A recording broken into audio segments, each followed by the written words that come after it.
महाराजा वाली वीडियो के बाद पिछले कुछ दिनों से हमें आपसे कुछ अमेजिंग कमेंट्स और क्वेश्चन मिले हैं कि धना के बारे में महाराजा को कैसे पता चला, नल्ला शिवन के बारे में पुलिस को कैसे पता चला और सेल्वम को पास्ट में किसने पकड़वाया। ऐसे और भी बहुत सारे सवाल जो कि बहुत इंटरेस्टिंग है। तो आज के इस वीडियो में हम उन्हीं सारे अनआंसर्ड क्वेश्चंस के ऊपर चर्चा करेंगे। साथ ही इस वीडियो में आगे हम कुछ हिडन डिटेल्स के ऊपर भी बात करेंगे। तो भाई तैयार हो जाओ।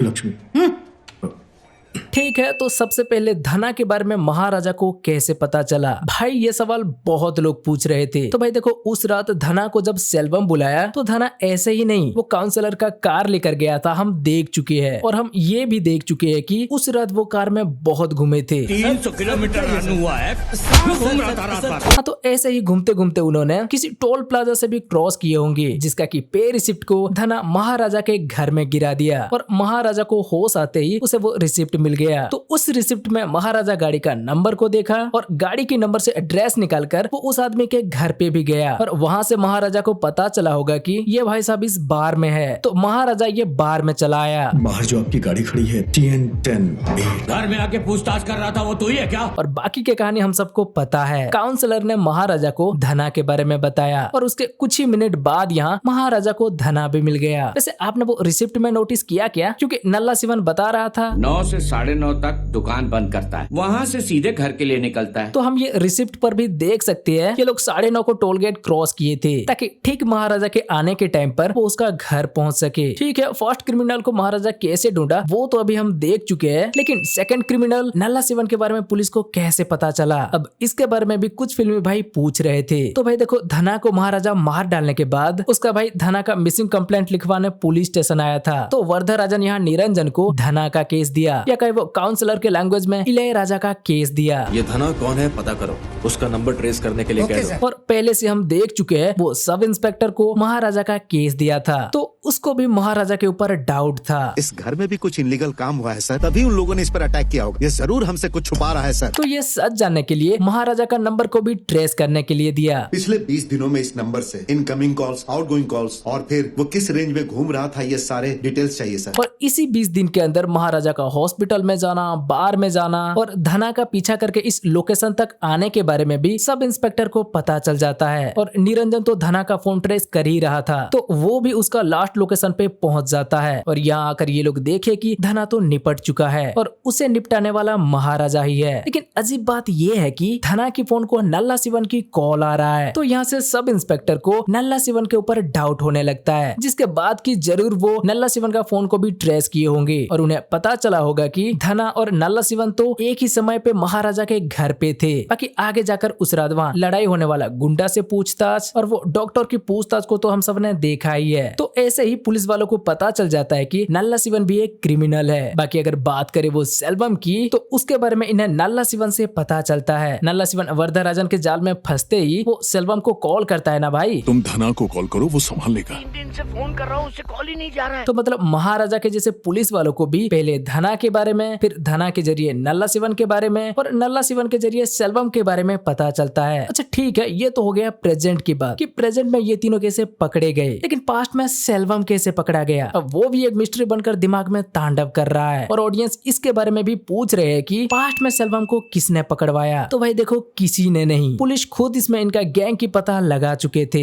अरे लफंगे, पुलिस को तू बेवकूफ समझता है। और उसका हिंट हमें ये सीन में मिलता है। इनका क्राइम के बारे में जो पेपर में लिखा था वो असल में इसीलिए था ताकि उसे देखने के बाद ये लोग थोड़ा रिलैक्स हो जाए और सोचने लग जाए कि पुलिस केस को क्लोज करने की कोशिश कर रहे हैं। और सच में वही होता है। पुलिस भी इस केस को कब तक ओपन करके रखेगी? किसी न किसी को पकड़ के केस क्लोज करने की कोशिश करेगी ना। और ये सोचते ही वो पुलिस की ट्रैप में फंस जाती है। सेल्वम बहुत चालाक बन रहा था ना। ऐसे न्यूज इसीलिए डाले जाते हैं कि हम खुद जाकर फंस जाए। इसके बारे में ज्यादा मत सोचो। अरे नहीं रे पगले, ऐसा नहीं है। तुम्हें इसके बारे में सोचना चाहिए था, क्योंकि ये न्यूज सच में तुम्हें फंसाने के लिए ही डाला गया था। पर ये लोग सतर्क हुए बिना चिल्ल हो गए और पुलिस इन्हें पकड़ लिए। नेक्स्ट, महाराजा के बैंक बैलेंस। इसके बारे में भी कुछ लोग पूछ रहे थे कि एक बार्बर के पास इतना सारा पैसा कहाँ से आया? 15 लाख रुपए सेविंग अकाउंट में रखे हुए हैं सर। तो देखो हम यहाँ देख सकते हैं इतना सारा पैसा वो कोई 1, 2 या 10 दिन में नहीं, बहुत सालों से सेविंग करके इतना जमा किया है। 2021 की स्टार्टिंग तक ही वो 14 लाख रुपए जमा कर लिया था और बाकी 2 सालों के अंदर 1 लाख, किसी महीने 8,000, किसी महीने 5,000, तो किसी महीने 2-4 हजार भी सेविंग कर करके इतना जमा किया है, जो कि नॉर्मल बात है। अपनी बेटी के लिए ही वो सेविंग कर रहा था और ये सीन बस पुलिस वालों को महाराजा के केस में इंटरेस्ट दिखाने के लिए था और कुछ नहीं। महाराजा कोई इलीगल काम नहीं कर रहा था। नेक्स्ट, लक्ष्मी और सेल्वम की घर। लक्ष्मी के बारे में कुछ फिल्मी भाई पूछ रहे थे कि लक्ष्मी का क्या हुआ, उसका चोरी हुआ था कि नहीं। वो सेल्वम के घर में, महाराजा के घर में, साथ ही हॉस्पिटल में भी कैसे दिख रहा था और वो एक्सीडेंट वाला घर किसका था। तो भाई देखो, पहले तो ये डस्टबिन सेल्वम के ही घर में था, लेकिन वो पास्ट का सीन था जब महाराजा के पास अपना खुद का सैलून भी नहीं था। उसके बाद सेल्वम पकड़ा गया तो सेल्वम को छोड़कर उस घर से सेल्वम की वाइफ चली आई और साथ ही शायद वो डस्टबिन भी ले आई, जो कि हमें सेल्वम के वाइफ की नया घर में भी दिख रहा था। हाँ, मतलब ये सेल्वम के वाइफ की नई घर था, फिर चाहे वो भाड़े में रह रहा हो या उनके परिवार से किसी का घर हो, पर ये सेल्वम के घर तो नहीं था और ना ही ये महाराजा के घर था। फिर यहाँ एक्सीडेंट हुआ तो वो डस्टबिन ने ज्योति की जान बचाई और महाराजा वहाँ से ज्योति के साथ उस डस्टबिन को भी ले गया और उसका नाम लक्ष्मी रख दिया। फिर उसके 13 साल बाद ये हादसा हुआ जहाँ लक्ष्मी की चोरी तो नहीं हुआ, हाँ, पर महाराजा खुद उसे हॉस्पिटल में छुपा दिया और लक्ष्मी की चोरी की कंप्लेंट लिखवाने गया, क्योंकि उसे बस पुलिस वालों को उलझाए रखना था और अपने दुश्मन को ढूंढना था। तो मतलब वो डस्टबिन सेल्वम के घर में जब दिखा वो पास्ट का सीन था, महाराजा के घर में जब दिखा वो उस हादसा से पहले का सीन था और हॉस्पिटल में जब दिखा वो हादसा के बाद का सीन था। बोले तो ये अलग अलग समय में दिख रहा था, लेकिन डस्टबिन एक ही था और असल में वो डस्टबिन कभी चोरी हुआ ही नहीं था। नेक्स्ट, कुछ लोग ये भी पूछ रहे थे कि महाराजा को सेल्वम का एड्रेस कैसे पता चला जब वो उसके घर चैन वापस करने गया। तो भाई देखो, उस दिन सेल्वम का बेटी की बर्थडे था, इसलिए सेल्वम फंक्शन के लिए कुछ ऑर्डर किया था ना, लेकिन डिलीवरी बॉय को एड्रेस पता नहीं था तो वो उसे एड्रेस फोन से ही बता रहा था। अरे 3 बजे फंक्शन है, तुम लोग अभी तक नहीं गए? मेन रोड से सीधा जाओ,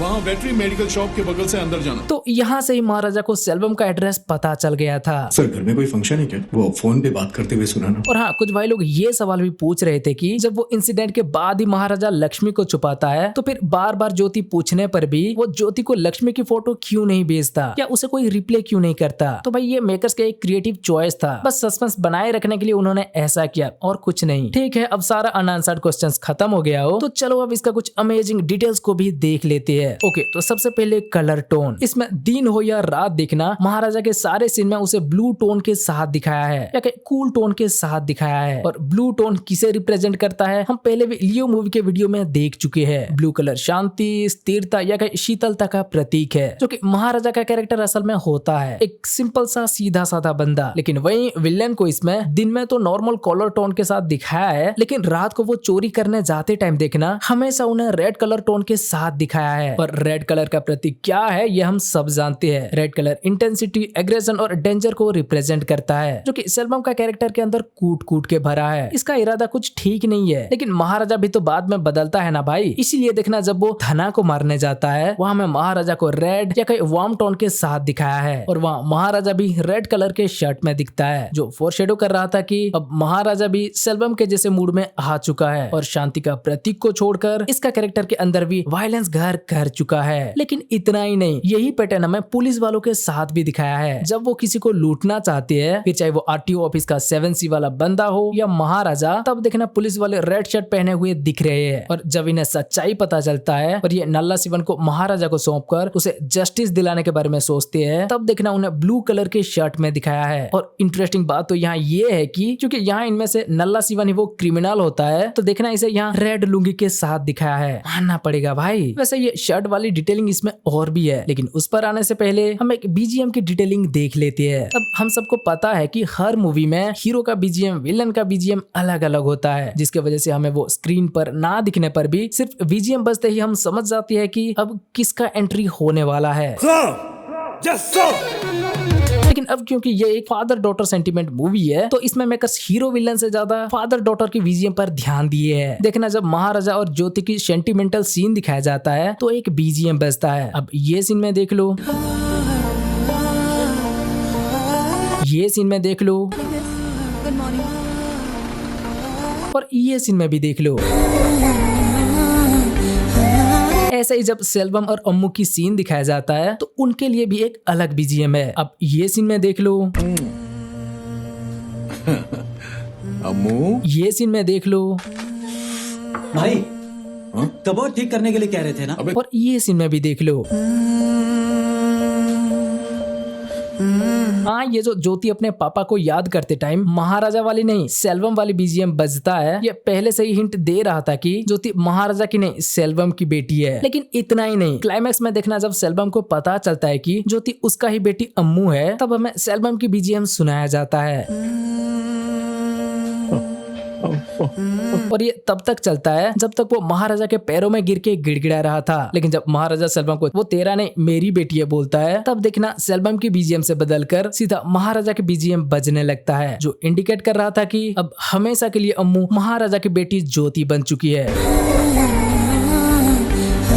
वैसे ये ज्योति बेटी किसका है वो आइडेंटिफाई करने का सिर्फ ये बीजीएम ही नहीं, इसका हम कॉस्ट्यूम डिजाइन में भी डिटेलिंग देख सकते हैं। देखो, महाराजा जब चैन वापस करने आता है तो हम अम्मू और महाराजा के कपड़े को देख सकते हैं, वो सेम कलर के है, जो पहले से इंडिकेट कर रहा था कि अब ये अम्मू महाराजा की बेटी बनने जा रही है या कहीं महाराजा के साथ रहने जा रही है। और इसके बाद क्लाइमैक्स में जब सबसे बड़ा ट्विस्ट रिवील किया जाता है और सेल्वम के पास ज्योति आती है, तो वहां देखना ज्योति और सेल्वम के कपड़े सेम कलर का है, जो इंडिकेट कर रहा था कि ये असल में महाराजा की नहीं सेल्वम का ही बेटी है। मतलब पहले वो स्टेच्यू का इस्तेमाल करके हमें हिंट दे रहे थे कि वहाँ किसका फैमिली मेंबर मरे और किसका फैमिली मेंबर बचे, और अब इस कॉस्ट्यूम डिजाइन से और साउंड डिजाइन से भी हमें हिंट दे रहे हैं कि वो किसका बेटी है और किसके साथ वो रहने जा रही है। भाई, इसे कहते हैं नेक्स्ट लेवल का डिटेलिंग। ठीक है, अब इसके बारे में हम पहले इसलिए बात किए ताकि आपको समझ में आए कि सच में मेकर साउंड डिजाइन और कॉस्ट्यूम डिजाइन के ऊपर भी कितना ध्यान दिए है, क्योंकि अभी हम जो डिटेलिंग की बात करने जा रहे हैं वो इससे भी एक लेवल ऊपर है। हम शर्ट की डिटेलिंग के ऊपर बोल रहे थे ना, तो चलो अब उस पर वापस आते हैं। शर्ट का ट्रांसफॉर्मेशन, इसमें हम हीरो और विलेन का प्लेन से चेक और चेक से प्लेन शर्ट में ट्रांसफॉर्म होते हुए देख सकते हैं, जिसका की मीनिंग है चेक शर्ट मतलब कॉम्प्लेक्सिटी, जटिलता या कहीं क्लैरिटी ना होना, और प्लेन शर्ट मतलब सिंप्लिसिटी, सरलता या कहीं क्लैरिटी होना। बाकी व्हाइट का तो आपको पता है वो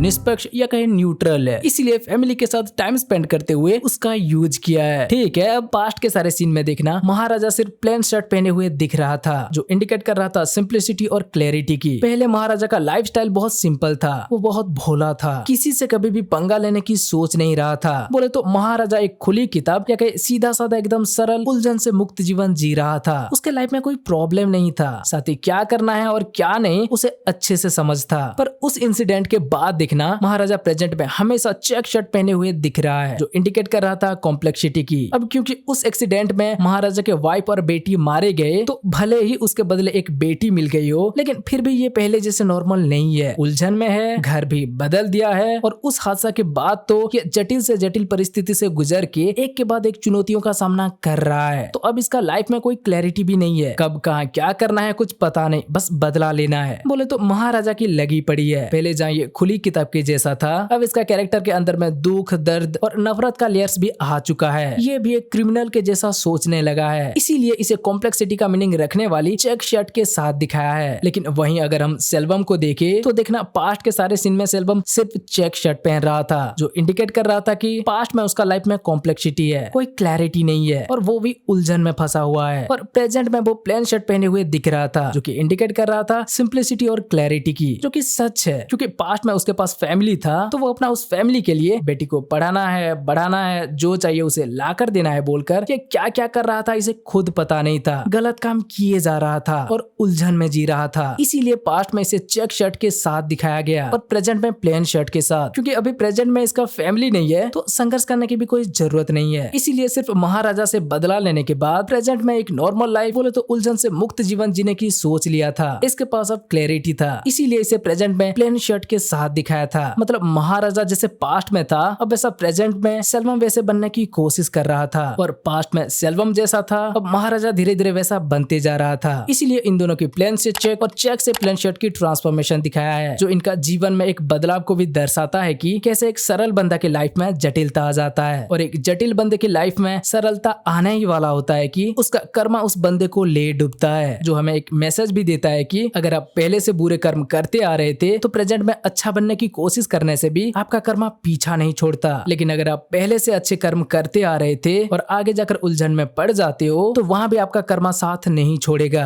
अच्छा किए हो तो आपके साथ भी अच्छा ही होगा। मतलब भाई पहले सिनेमेटोग्राफी में कलर टोन का डिटेलिंग, आर्ट डिपार्टमेंट में कॉस्ट्यूम डिजाइन का डिटेलिंग और म्यूजिक डिपार्टमेंट में बीजीएम का डिटेलिंग कड़क था यार। इस मूवी के अंदर हर कोई अपना डिपार्टमेंट में अपने तरीके से इसका कहानी सुना रहे हैं, इसीलिए भी इसे एक मास्टरपीस बोला जा रहा है। वैसे इसके लिए हम कार्तिकेयन भैया को थैंक्स कहना चाहेंगे, उन्होंने इसके बारे में एक छोटा सा हिंट दिया तो हम इन सारे डिटेल्स को नोटिस कर पाए। इसका फर्स्ट पार्ट के ऊपर वीडियो बनाते टाइम जल्दबाजी में हम इन सारे डिटेल्स को मिस कर दिए थे। अच्छा आपने वो वीडियो अभी तक देख लिया है ना? नहीं देखा है तो जाओ और जाके देखो भाई, डिस्क्रिप्शन में लिंक है, उसमें महाराजा के बहुत सारे हिडन डिटेल्स के ऊपर बात की है। बाकी क्या आपने भी इसके अंदर ऐसा कुछ नोटिस किया है और आपको ये वीडियो कैसा लगा हमें कमेंट करके बताओ। ठीक है तो भाई बस ये था महाराजा के अनआंसर्ड क्वेश्चंस और कुछ हिडन डिटेल्स को लेकर एक वीडियो। अब अगर आपको ये वीडियो अच्छा लगा तो वीडियो को लाइक शेयर और चैनल को सब्सक्राइब कर दो।